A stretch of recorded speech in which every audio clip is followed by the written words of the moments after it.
Hey, what's up, Dean? See your performance and back. Been a little bit since we did a video, so we are gonna jump back on doing them. We did. I figured out how to flip the camera. There it is. We're doing a couple of projects, the aerial type stuff, and I got those pretty far. So we are working on Salvador's C10. Basically, this truck was at if you watch the other videos, it's at another shop, a couple other shops, and didn't get finished. So it's over here. We pulled the old motor out that we're supposed to have rebuilt, but did a terrible job on. Sorry. That's the old motor. Basically, it's locked up. Being a fresh rebuild, shouldn't be locked up. There's all kinds of issues. So we took the S10 small block 355. We dropped it in. I still got to pull the accessories off. Bolted up to the transmission. Converters bolted up. Did a set of long tube headers. Got the starter in. Drive shaft. Which I still have to find the... Oh, well...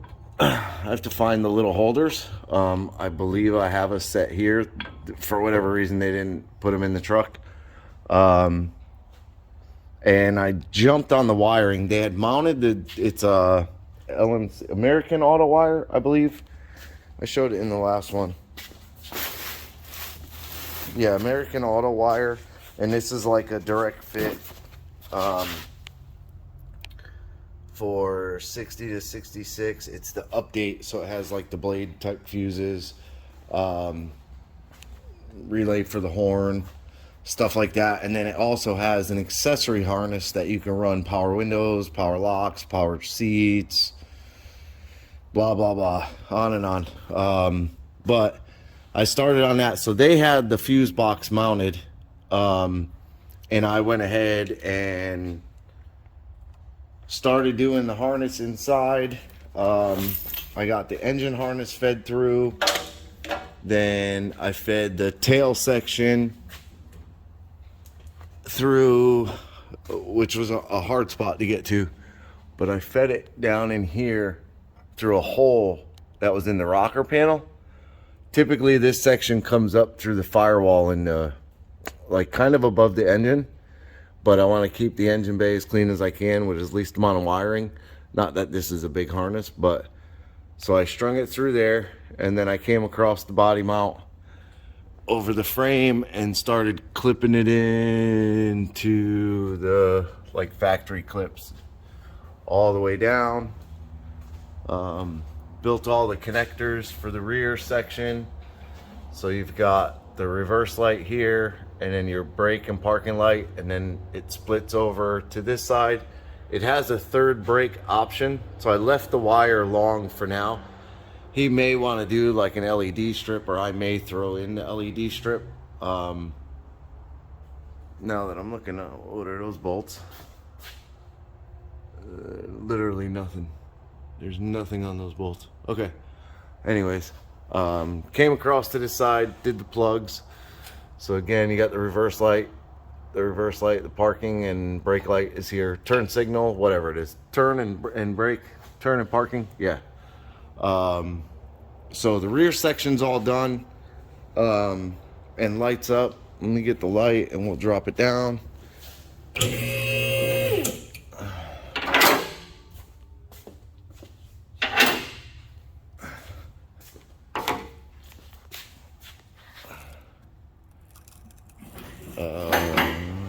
Oh, I did the fuel system too. Again, I found the factory hole. I got to get a grommet on it because the hole's big. So I connected to the tank, and I'll show that. It's like a compression AN fitting. Came over, mounted the fuel filter. Came up to the fuel pump, and then up to the Holly. Now, with this tank being in the truck, I kind of looked in it, and it doesn't look great. So I'm gonna try and drain some of the fuel out through the pump and check it like in a bucket. Probably have to pull the filter apart, or I may siphon it, pull the backside of the filter off. But I got the Holley wired up. This like double fuse thing, it's like big max fuses, came with the wiring harness. So I mounted that here. I got the battery wired up, still got to cut the bolts down. And I started wiring the Holley as neat as I can. There's a lot of wiring to the Holley sniper kits. So there's a few different plugs. I kind of wish it was one plug. But there's a couple different plugs, and they kind of position them in different places. Like this is your input output plug. And this is like your ECU plug in a sense. It has your switch 12 volt, your battery, and then it has all your distributor wires that you have to feed back to the distributor. So it's a little bit difficult to really make it clean and neat and everything. But I have the main power and ground to the battery, and then I have the CDI box mounted here on the fender well, and I also have the main power and battery, or power and ground, directly to the battery. I still have to mount the coil, kind of up in the air on that, because the spark plug wire is only so long. But I'm kind of thinking of mounting it here. It's kind of keeps the wire from drooping and stuff, but I haven't decided on that yet. The engine harness is right there.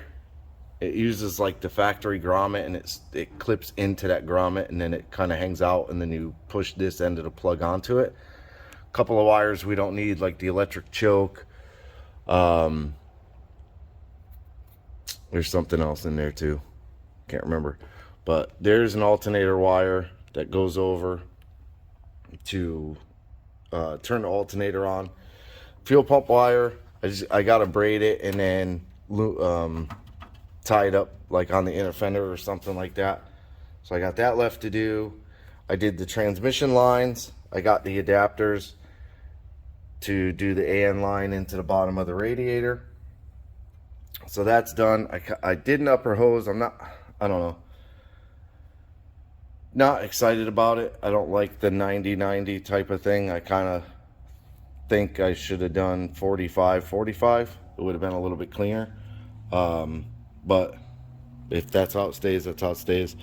And then this is the front harness here, which just has the 4 wires in it. Horn, high beam, low beam. Oh, and actually an electric fan, which we are going to put an electric fan. I have like a spall. So this, I can use this for my relay. That'll be good. That'll provide the 12 volt keyed switch. Yeah, 12 volt switched for the fan. And then I'll do a relay, and I'll run a ground off the input output harness to trigger the relay off the ECU, so it'll run with that. I still have to mount the condenser, which he got from the auto body shop. So the radiator has to get pulled out anyways. Then I gotta make a shroud, mount the fan on the radiator, then I'll put it back in. The front harness though, from what I'm seeing, I'm gonna have to at least pop the headlights out. Cause I'm gonna stab it through here. I already put a grommet in there. So I'm gonna stab the harness through there, and I'm kind of hoping I can get my hand in to grab it, pull it out, do this headlight connection, and I'll put the braided loom on that run of the harness there. And then when I do build the harness to go across this side, I'll put the braid on it, pop this headlight out, pull it out this headlight. The only issue I'm gonna have is trying to attach the harness. Unless I drop it down and do it from underneath, but there's nowhere to really get your hand up in there. I mean, I can get my hand down in here. So I'll figure it out though. It's not too big of a deal. I got to get the radiator out, so I may do it when I pull the radiator out. Figure out how to get the harness like tied in there. But the dashboard, oh yeah. So they had left some of the switches kind of plugged in, and some of them were not. So the headlight switch it may have been plugged in, I don't remember, but that mounts here. The ignition switch mounts there. This is a wiper switch, which we're missing. We cannot find it. This hole here was drilled at some point. It's not supposed to be anything like a factory that I can remember. And then that hole over there is actually an optional cigarette lighter. So instead of going back to like an auxiliary port, I actually ordered like a dual USB type of plug. So I'll put that in there to fill the hole in and give him a usable, you know, he can charge his phone or whatever. Then you got the heater switches here. It's a push pull and turn the fan on. So I got that done. The harness underneath, the key works. That's the wiper wiring there. So you can see it's terminated on the end. And then you have to do, I believe, the ground. I don't remember. So I left this here. Nope, that's not it. I don't remember where it is. I have the paper somewhere for it. That's actually like the starting diagram. So like I said, there's a couple of extra harnesses like this one here.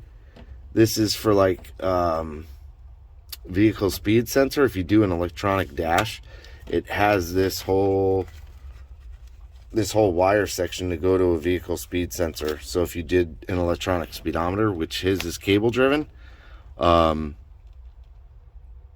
then these are the steering column harness, which I have to figure out because I don't see anything half round like that these plug into.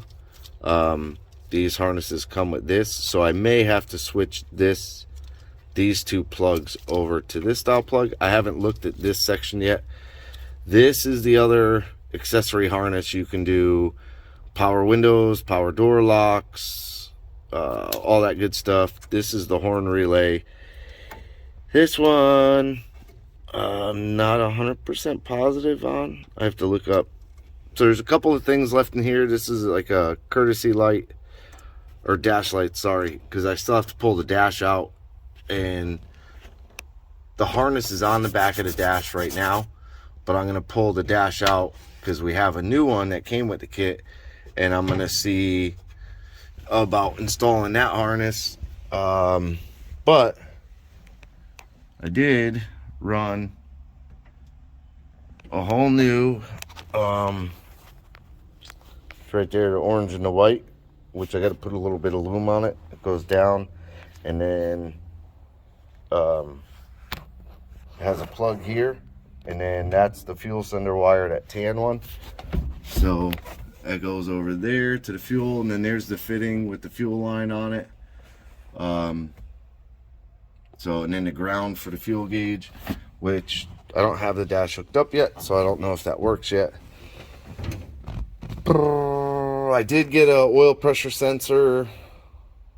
I'm hoping it's the right one to trigger the dummy light. And then I have a coolant sensor that, again, I'm hoping is the right one to trigger the light here. I mean, we don't have to have it because the Holley screen has everything built into it, but it would be nice if all that stuff did work. So I'll have to go through all that. Hopefully the dashboard works. Check the bulbs. This is the relay for the horn that can go in. I did put all the fuses in it, and the flashers are in it. So I mean, that's pretty much where I'm at right now. I'm gonna try to finish the front harness today and get the headlights working. The high beam switch, I didn't even know, because you see the carpet is there. But I looked for about 20 minutes for the high beam switch to find that they actually mounted it and then covered it with the carpet. So the carpets usually have like a hole with this stitched around the hole, but I'll probably end up just kind of cutting a hole in the carpet and stabbing it over that, put a little X, and then push the carpet over it so it stays a little bit clean. The shift lever I had a ton of issues with. They had beat the roll pin in, and you can see where they mushroomed it over, and they used like a Torx bit socket, which I don't know why you would do, because it expands, it makes the roll pin open and get bigger. So they couldn't get it. You can see it's painted where it stuck out. That's how much of it stuck out of the column. So I had to, you can see I started drilling up through it, and then realized that they had put something. I thought it was a drill bit, but they broke the hex pin down inside of it. So I took and made a punch really, really skinny to go up through the roll pin, and then knocked out the roll pin, and then brought this to the bench, and then I knocked the piece of the Torx bit out of it. But the lever is actually like, it wouldn't move. The column wouldn't move. And I don't remember what I was trying to do, why I was trying to get it out of gear. Oh, I was testing the neutral safety switch. That's what I was doing. So the two purple wires over there that go to the bottom of the column, that's the neutral safety switch. And then on the other side is the reverse light switch. So I was trying to test to make sure the switch was good for the neutral safety. And I had continuity in park, but I couldn't get it out of park. So that's why I had to take this pin out, and then I sprayed a ton of WD-40 down inside of here, and now I got it sort of working. It's still like super, super, super hard to get this to disengage the lock to get the column to go down. It's impossible almost. So I'm gonna have to play with that a bunch more and see what's going on with it. They may have bent it or did something. Like you can see the column is not attached to the bracket anymore, so I don't know. And it you know, you can see there's bolts where it attaches, so I'm not sure if they like spun the column or if the column's too far down or not down far enough. Honestly, I have no idea what's going on with it, but something's not right with the column, and you can't leave the column, you know, I'm trying to get a good, you can't leave the column bouncing around like this. Like, not only is it dangerous, it just makes it very hard to drive the truck. So not very safe anyways. I gotta do the brake light switch, which you can see oh, there it is. You can see they bent the crap out of everything. The whole switch itself is bent, whether it's the bracket or the switch. It looks like it's the switch. But yeah, I gotta get that line back up and then find the plugs for it. It looks like maybe this is the plug for it. 12-volt battery, and then third brake light, brake switch. So yeah, these are the two plugs that go to that. So I'll have to string them over the column and fix this switch, get that plugged in. I'll probably do that now, because I do, if I turn the parking lights on, oh boy, oh boy. We've got both tail lights are lit up, and the license plate light is all lit up. So all that works good. So yeah, I might do the brake light switch, make sure that works good. Then the rear is 100% done. And then I'll jump on the front, get that done today, get get that, I don't remember the other thing. Yeah, I'll get as much as I can done today, and I'll probably pull the accessories off today so I could start setting up the new ones and checking for the belts and stuff like that. So once I get the radiator back in with the fan and the condensers in there, I still have to put the AC box in there. I just been kind of holding off because honestly I don't know if that AC box is any good anymore, and I would hate to go through all the trouble of mounting it and telling them it's no good. So I may wire it out here, you know, just real quick and see if it, at least the blower turns on and stuff. But it definitely needs to be cleaned before it goes in the truck, because I would hate to get my truck back with it looking like that. I've been trying to take like all the little extra pieces of tape off and stuff. This one I'm scared to take off because I feel like the window's going to drop if I take that off. Something's going to happen. But anyways, that's the update on the 63. We have the Monte Carlo coming very soon. I actually have the Terminator Kit somewhere right there. We finally got the Terminator Kit in for it.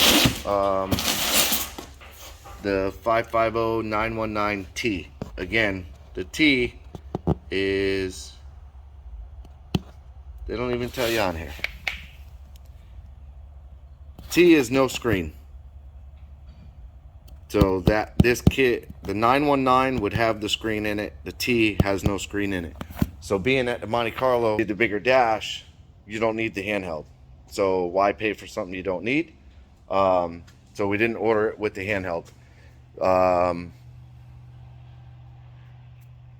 Normally you order it with the handheld, you order the whole kit. But if you're buying the big screen, add the T to the end of the part number that you need. The part numbers on those kits are going to designate Terminator X, which is no transmission control, Terminator X Max, which has the transmission control. Then there's the drive-by-wire system, which is a different ECU. It has an extra plug in it. And then you have, I believe it's a different ECU with an extra plug. Then you have the different injector harnesses. So you can buy the injector harnesses because they plug in on their own. So you can buy whatever injector harness. But when you're ordering a kit, that's the major thing. Make sure you get the right injector harness, the 24X or 58X reluctor wheel, and you're good to go. But if you don't need the screen, add the T to the end. Save yourself some money. But for this video, that's it for now. We have a bunch coming up. The Monte Carlo, Jeff's S10. We got the exhaust tubing for the downpipe, the 5-inch for the downpipe. Yeah, we have a bunch. And the Capri, we did the axles, the rear end, the spool, and he's back at the track, and the car is back to where it was, but better, if that makes sense. But I appreciate you watching. Do me a favor, hit the thumbs up, hit the subscribe, hit the bell to be notified of new videos, and have a good day.